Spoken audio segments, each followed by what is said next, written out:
Same comment as yesterday with JC. He's improving.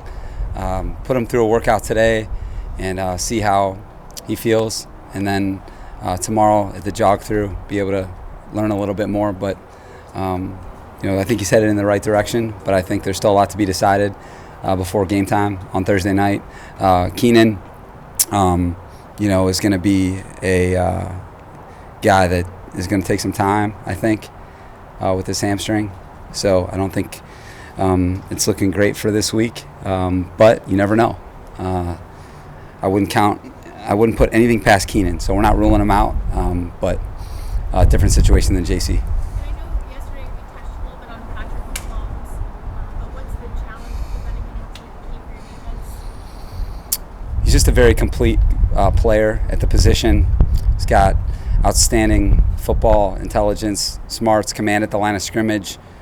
He can really hurt you post-snap. He's got, outstanding field vision, so he can really see the field.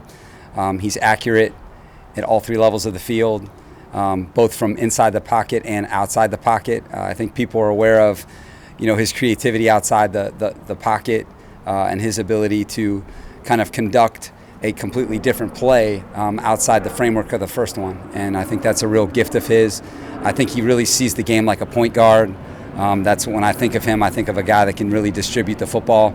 He's a lot bigger guy than anyone realizes. This guy's a really hard guy to tackle because he's bigger than people think. He's a winner. He's a winner. The guy, since he's come into the NFL, he's won a lot of football games. So he's got real toughness. They follow him. And, as tough of a cover as there is in the NFL. Where is DPS? How can Khalil Mack affect the game plan that you have? Yeah, you need a team to be able to defend an offense like this, and certainly a player like Patrick. Anytime you're facing an offense that has, weapons, running backs, receivers, tight ends, and that has an outstanding offensive line, you're going to need the same thing on defense, that same type of formula. And what Khalil does is gives you that chance up front, both in the run game and the pass rush, to be able to impact the game. And again, you need a lot more people than just your starting 11 to be able to defend a team like this. Where is DP at with his hamstring injury? It's just still fighting the fight. Not going to play this week, but hopefully the long rest between this game and the next game, we can get him closer to being out there. With him out, how much does that affect sort of how much 12 personnel you guys can use? I don't think very much. I think that, you saw some of it in the game the other day, and we're catching Richard up. Richard's played so much football in this league, and we really respect him. He's joined right up with us. So, we're just going to feel, we feel like we're going to activate the groups that specific week to give us the matchup. Certainly with Donald, he gives you that passing threat that's unique, run after catch. But we're excited to get him back. But those three guys did a good job on Sunday, and I think you guys all saw what Gerald can do and why we're glad he's here. On lists of top quarterbacks, Patrick's usually up there, one or two, and then Justin's name is often mentioned in the elite. Do you see a lot of similarities between those two? Yeah, they're two of the special players in the league. They're as good as it gets. And I think you're seeing in the NFL, the quarterback position is is a great spot for the NFL. It's exciting for the league when you have this many good quarterbacks all at once, and a lot of them are really young. And so the future of the league is really bright. Makes it really tough to cover them, but the future is really bright. And these two guys being in the same division, both being young players, it's great for the game. It's great for the game. Anytime you have rivalries within a division and then two quarterbacks like this, it's really good for the game. Austin played 49% of the offensive snaps on Sunday, much lower than his average last year. Yeah. How much of that was just having Thursday after that game and making sure he's going to be fresh, and how much of it is sort of indication of maybe trying to take some of the load off him early in the season so he's fresh? Yeah, Daniel, both points. You're accurate on both points, is thinking about the long game and try to utilize all three of those backs to really force the defense to defend different types of people. But we felt like Austin was really shouldering that load by himself last year, and we want to be mindful of how that position is. That's an attrition position, and he's such a valuable player for our football team, a captain of our football team. We want to be always thinking about the long game, and it was really good to feature all three backs. I think we needed all three of those backs in order to win that game on Sunday. If Allen can't play Thursday, would that be a call-up for Bandy?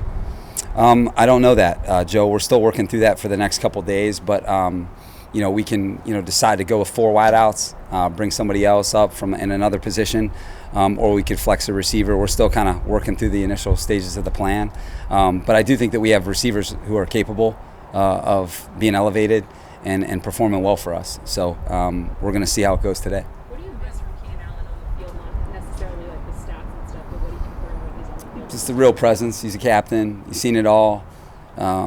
He's performed against it all, and you're talking about one of the premier players in the league. You're talking about a guy that's on a historic run right now, and a guy that gives you so many things on game day that go beyond just him catching the football. The confidence that it gives your whole team, not just your offense. So, if he doesn't go, then we're going to miss that. But then he can contribute in a different way, because Keenan, he's the type of guy that he's going to be out there, whether he's playing or not, and we're going to feel him. And that's why he was elected captain for our team. In talking with him, what has been his kind of mindset since this happened on Sunday? Keenan, he's been in this league too long.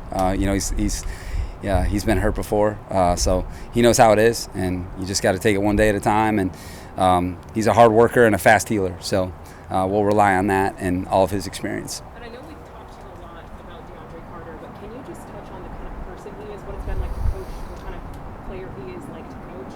Yeah, just he's a coach's dream. My mom used to say that, and as a teacher, she's a teacher's dream. That's kind of how DeAndre is. He's such a hard worker. He's so unselfish. Does so many different things from a role standpoint. I think he works extremely hard no matter what he's doing throughout the day, whether it's in a meeting, in a lift, out at a walkthrough, at practice. And he's a good player. And so when you put all that together, we're very fortunate to have him, and he's done a really good job for us.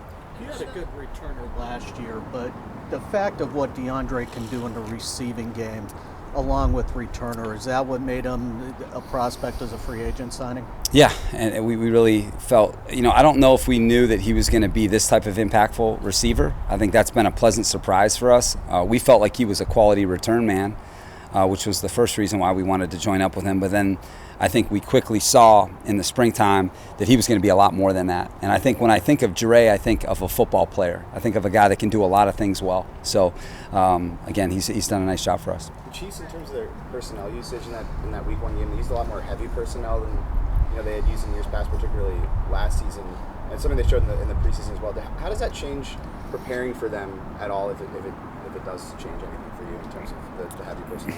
I mean, they played it before with 3 tight ends in the game last year. They had the same amount of guys. It was just Blake Bell doing the job with Travis and Noah. So, I mean, Andy's always been a guy that's going to activate his best players. And if he feels like that grouping gives him a good chance to be successful, then that's what he's going to do. And, a lot of it's just driven on matchups and then forcing people to defend you and seeing how they're going to play a certain type of grouping. And, they do an excellent job of that. And, I think what you're seeing with their team is they just have a lot of options in terms of how they can go into a game plan. Building off that, how much of a challenge are they in the red zone? I think they were 6-6 on Sunday. Are they among the most creative teams down there inside the 20? Well, anytime, yeah, they're definitely a good red zone team because you have to defend all 5 people and the quarterback.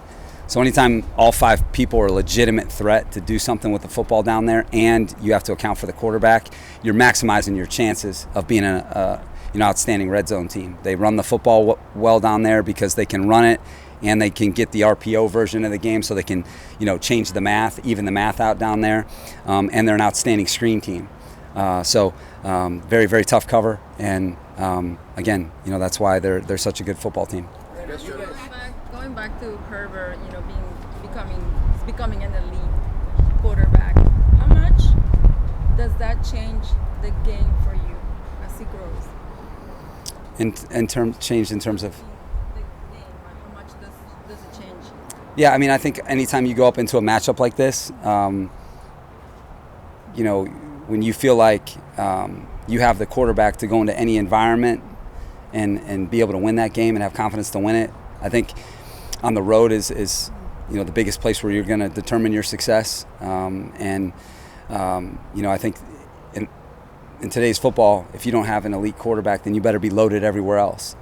And that's hard to do nowadays with the way the cap is to engineer a team that way. So, Justin, guys like Pat, they give their teams a chance in every single game, regardless of the circumstance, regardless of the score.